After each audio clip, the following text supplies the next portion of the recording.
A história de hoje fala sobre a construção do muro e a dedicação da cidade de Jerusalém por Neemias, quando o povo, após anos de ruína e exílio, decide reconstruir não apenas pedras, mas a própria fé. Essa narrativa, registrada no livro de Neemias, mostra como a perseverança espiritual supera toda a oposição e como um coração voltado a Deus pode reacender a esperança de uma nação. Jerusalém ainda cheirava a cinzas. As pedras que antes sustentavam muralhas imponentes estavam espalhadas pelos becos, e o pó da tristeza cobria os rostos dos que haviam retornado do cativeiro. Neemias, servo do rei da Pérsia, ao ouvir as notícias sobre sua amada cidade, sentiu o coração despedaçar-se. Como pode o lugar onde habitava o nome do Senhor permanecer em ruínas? Perguntou-se entre lágrimas. Por noites ele chorou, jejuou e orou, buscando uma resposta divina. O palácio onde servia podia oferecer conforto, mas o espírito que nele ardia ansiava por restauração, não de bens, mas da presença de Deus no meio do povo. Quando o rei percebeu a expressão entristecida de Neemias, perguntou: "Por que está abatido o teu rosto?" Temeroso, o servo respondeu com o coração acelerado: "Como não estaria triste, se a cidade dos meus pais está destruída e os seus portões consumidos pelo fogo?" O silêncio pairou no salão. O rei, tocado pelo seu zelo, perguntou: "O que você me pede?" Neemias ergueu um breve clamor em pensamento, como quem entrega o destino nas mãos do Altíssimo, e respondeu com humildade: "Peço-te permissão para ir reedificar Jerusalém."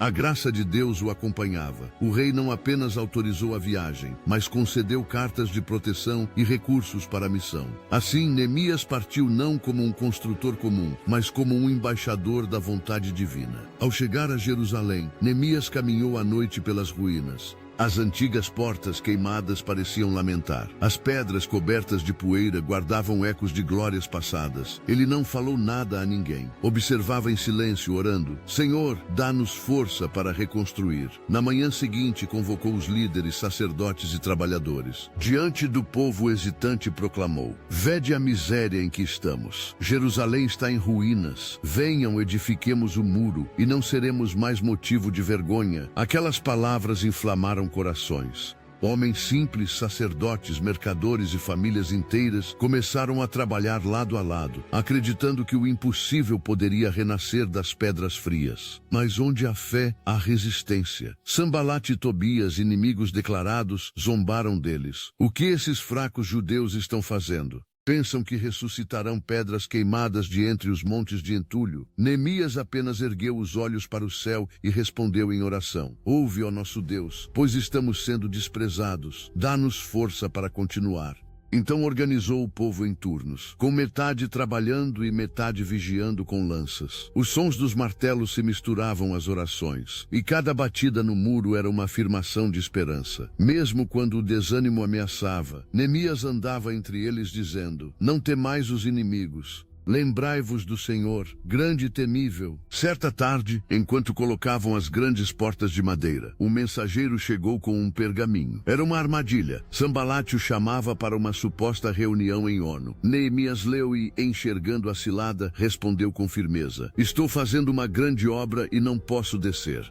Repetiram o convite 4 vezes e a resposta foi sempre a mesma. Os opositores então espalharam boatos, dizendo que Neemias planejava tornar-se rei. Mas ele não se abateu. "Nada disso é verdade, estão inventando", replicou. O profeta falso tentou amedrontá-lo para fazê-lo fugir ao templo, mas Neemias orou: "Meu Deus, fortalece minhas mãos." Assim continuou a edificação, com o coração alicerçado na fé. Os dias se tornaram semanas, as semanas viraram meses. A poeira da obra cobria o rosto de homens e mulheres, mas nenhum deixou de labutar. Crianças carregavam tijolos pequenos, anciãos levavam água aos pedreiros. E quando finalmente a última pedra foi colocada e as portas penduradas, o povo se deteve por um instante. O som dos martelos cessou, e um silêncio reverente caiu sobre a cidade. Em apenas 52 dias, aquilo que parecia impossível estava de pé. As muralhas de Jerusalém brilhavam novamente sob o sol, como um testemunho vivo do que a fé e a unidade podem fazer. No dia da dedicação, trombetas soaram.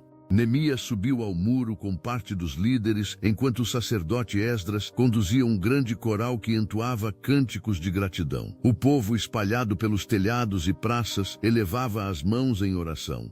Neemias voltou-se para o companheiro ao lado e disse com emoção: "A alegria do Senhor é a nossa força." Esdras respondeu sorrindo: "Hoje não é dia de pranto, mas de celebração." As vozes se uniram em um louvor tão intenso que, segundo contam, ouviu-se de muito longe. Cada lágrima derramada, cada pedra erguida, converteu-se em gratidão. Deus havia restaurado a cidade e o coração do povo. Após a celebração, Neemias reuniu as famílias, organizou a leitura do livro da lei e o povo permaneceu em pé, ouvindo por horas. Quando perceberam quanto se haviam afastado da vontade de Deus, choraram. Mas Neemias os encorajou: "Não vos entristeçais, pois a alegria do Senhor é vossa força." Ele sabia que reconstruir muros era importante, mas reconstruir almas era essencial. O arrependimento trouxe renovação. Sacerdotes ensinaram, homens e mulheres renovaram suas alianças, e as praças ecoaram o som das novas gerações, aprendendo a amar a palavra. Neemias não buscava glória pessoal. À noite costumava caminhar até o portão e olhar a cidade iluminada pelas lamparinas. Sabia que aquela obra não era fruto de habilidade humana, mas do agir de Deus. "Tu, Senhor, nos deste o querer e o realizar", murmurava em oração. A fé que o havia sustentado em terra estranha agora sustentava todo um povo.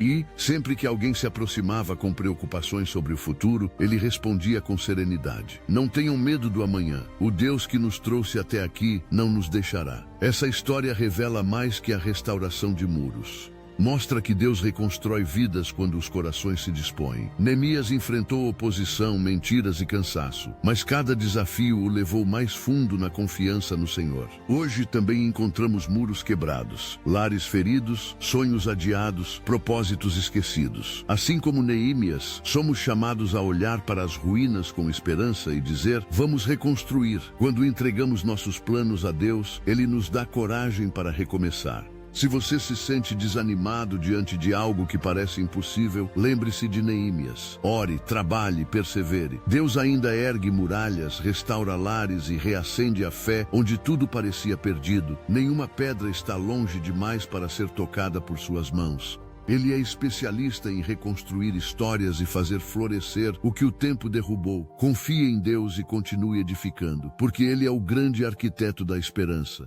Se você gostou, curta e compartilhe esta mensagem para que mais corações sejam fortalecidos pela